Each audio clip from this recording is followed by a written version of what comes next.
একটি গভীর বিশ্লেষণে আপনাদের স্বাগত। আজ আমরা ১০ আজ্ঞার ৫টি আজ্ঞাকে নিয়ে আলোচনা করব, কিন্তু উম, একটু অন্যরকমভাবে। হ্যাঁ, আমাদের হাতে একটা ধর্মতাত্ত্বিক নথি আছে যা বলছে যে এই আজ্ঞাগুলো শুধু আমাদের জন্য কিছু নৈতিক নিয়মকানুন নয়। ঠিক, মানে আমরা তো এগুলোকে সেভাবেই দেখে অভ্যস্ত, কিন্তু এই নথি বলছে এর পেছনে আরও অনেক বড় একটা প্রেক্ষাপট আছে। একদম। এই ব্যাখ্যা অনুযায়ী এই আজ্ঞাগুলো আসলে ঈশ্বর এবং শয়তানের মধ্যে যে একটা মহাজাগতিক সংঘাত চলছে তার শর্ত বা রুলস অফ এঙ্গেজমেন্ট ঠিক করে দেয়। বাহ, দারুণ একটি ধারণা। তার মানে প্রতিটি আজ্ঞা যেন একটা একটা যুদ্ধক্ষেত্রের সীমানা এঁকে দিচ্ছে। ঠিক তাই।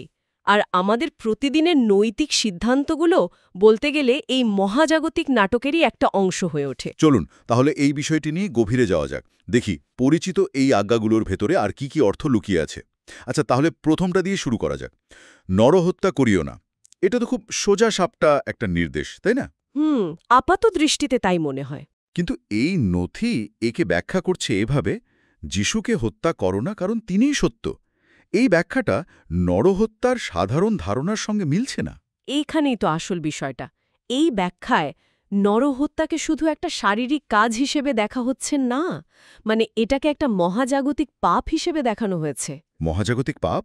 হ্যাঁ, নথি অনুসারে শয়তান হল প্রথম হত্যাকারী, কিন্তু সে শুধু মানুষের হত্যাকারী নয়, সে সত্যের হত্যাকারী। ও আচ্ছা। সে প্রথমে স্বর্গদূতদের প্রতারণা করে আত্মিক মৃত্যুর দিকে ঠেলে দিয়েছে, তারপর আদমকে ঈশ্বরের অবাধ্য করে মৃত্যুর পথে এনেছে। আর সবশেষে যিশুকে? একদম। যিশুকে শারীরিকভাবে হত্যা করার চেষ্টা করেছে, কারণ যিশুই হলেন সেই মূর্ত সত্য। আর সেই সত্যকে ধ্বংস করতে পারলেই শয়তানের জয়। হুম। বাইবেলে একটা কথা আছে যে নিজের ভাইকে ঘৃণা করাও নাকি নরহত্যার সমান। এই ধারণাটা কি এখানে কোনোভাবে আসছে? খুব ভালো একটা প্রশ্ন। এই ব্যাখ্যায় যিশুকে আদমের মানে মানবজাতির প্রতিনিধি হিসেবে তার প্রকৃত ভাই হিসেবে দেখা হচ্ছে। আচ্ছা। তাই তাকে বা তার বাণীকে ঘৃণা করা বা প্রত্যাখ্যান করা মানে হচ্ছে মানবজাতির মুক্তির সম্ভাবনাটাকেই হত্যা করার মতো। তার মানে এটা শুধু একটা কাজ করা থেকে বিরত থাকার নির্দেশ নয়। না, আরও গভীরে গেলে নথিটা বলছে যে যিশুর জীবনটাই ছিল ঈশ্বরের আজ্ঞার এক জীবন্ত রূপ। তিনি দেখিয়ে দিয়েছেন আইন মেনে কিভাবে বাঁচা যায়। ওহ, সুতরাং তার মতো করে জীবনযাপন না করাও এক ধরনের আত্মিক নরহত্যা। বাহ, তার মানে আজ্ঞাটা শুধু বলছে না হত্যা করো না, বরং বলছে সত্যকে আঁকড়ে ধরে বাঁচো। আচ্ছা, তাহলে শয়তানের প্রথম কৌশল হল সত্যকে সরাসরি আক্রমণ করা। চলুন দেখি তার পরের কৌশলটা কি। পরবর্তী আজ্ঞা, ব্যভিচার করিও না। এর ব্যাখ্যাটিও বেশ প্রতীকী। যিশুর বীজ ছাড়া অন্য কোনো বীজ গ্রহণ করো না। এক মিনিট, যিশুর বীজ এর রূপকটা বেশ শক্তিশালী। উৎস নথিতে এর দ্বারা ঠিক কি বোঝানো হচ্ছে? এখানে বীজ বলতে বোঝানো হয়েছে বাক্য বা ঈশ্বরের বাণীকে।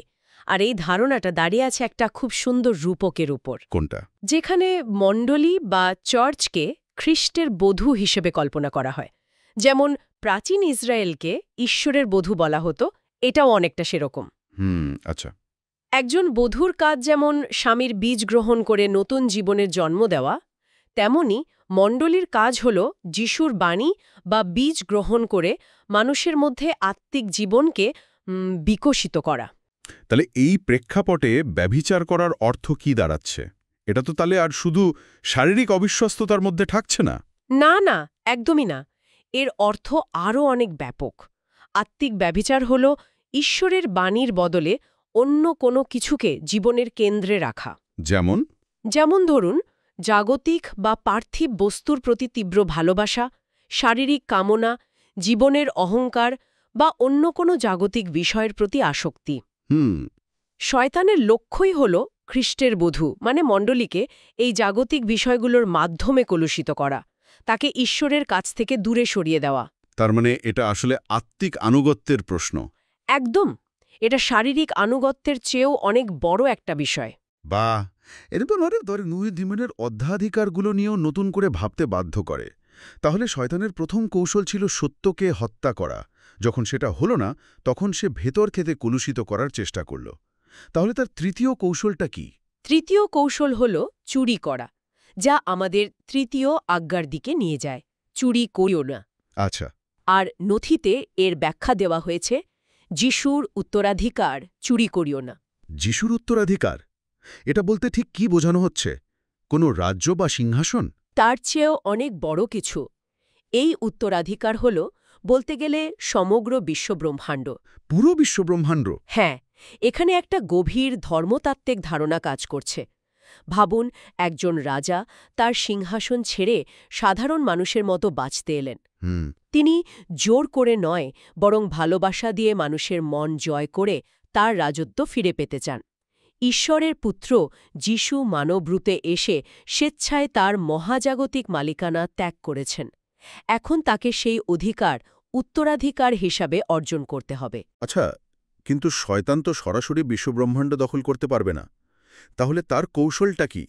সে কিভাবে এই উত্তরাধিকার চুরি করার চেষ্টা করে? এখানেই শয়তানের আসল চতুরতা। সে ঈশ্বরের শক্তির সঙ্গে সরাসরি লড়তে পারে না, তাই সে ঈশ্বরের শাসনের মূল নীতির ওপর আক্রমণ করে। আর সেই নীতিটা কি? সেই নীতি হল ভালোবাসার আইন। শয়তান প্রমাণ করতে চায় যে ভালোবাসা একটা দুর্বল, একটা ত্রুটিপূর্ণ শাসননীতি। সে দেখাতে চায় যে এই নীতির ওপর ভিত্তি করে বিশ্ব চলতে পারে না। আর যদি সে এটা প্রমাণ করতে পারে? তাহলে ঈশ্বরের ভালোবাসার শাসনের বদলে শক্তির শাসন শুরু হবে।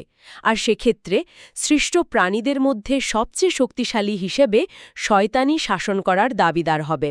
তার মানে সে ঈশ্বরের আইনের কার্যকারিতাকেই প্রশ্নবিদ্ধ করতে চায়। উৎস নথিতে একটা উদাহরণ ছিল যে শয়তান উপাসনালয়কে ডাকাতদের গুহায় পরিণত করতে চায়।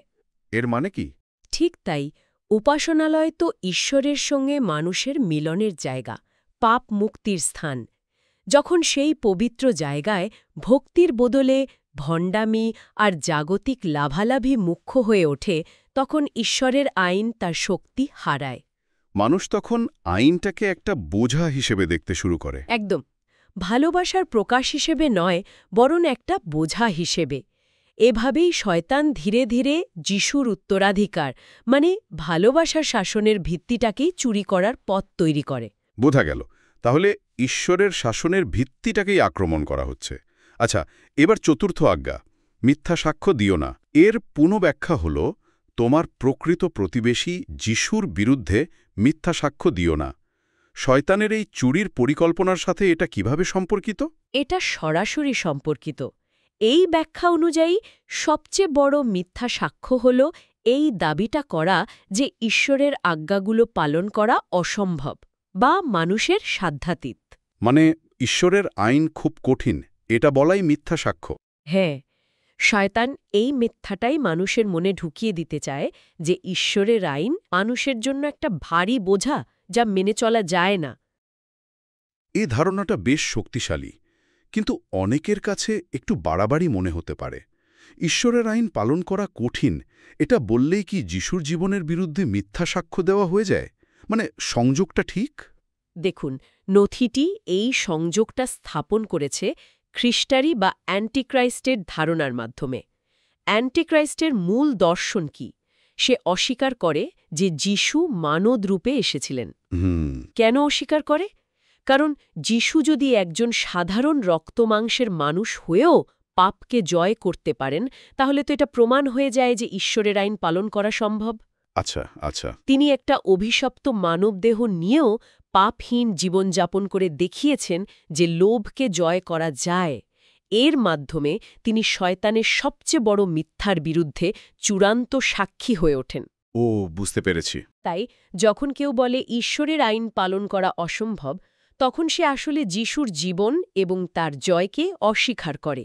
এটাই তার বিরুদ্ধে সবচেয়ে বড় মিথ্যা সাক্ষ্য। তার মানে ঈশ্বরের আইন পালন করা অসম্ভব, এই কথাটি যিশুর জীবনের সত্যতার বিরুদ্ধে সবচেয়ে বড় মিথ্যা। বেশ শক্তিশালী যুক্তি। আচ্ছা, তাহলে শয়তানের 4টি কৌশল দেখলাম: হত্যা, দুর্নীতিগ্রস্ত করা, শাসনের ভিত্তি চুরি করা আর আইনের বিরুদ্ধে মিথ্যা রটানো। এবার আমাদের তালিকার শেষ আজ্ঞায় যাওয়া যাক, লোভ করিও না। এর ব্যাখ্যা, যিশুর বধূ এবং তার সম্পত্তির প্রতি লোভ করো না। এই শেষ আজ্ঞাটি আগের সব বিষয়কে একত্রিত করে।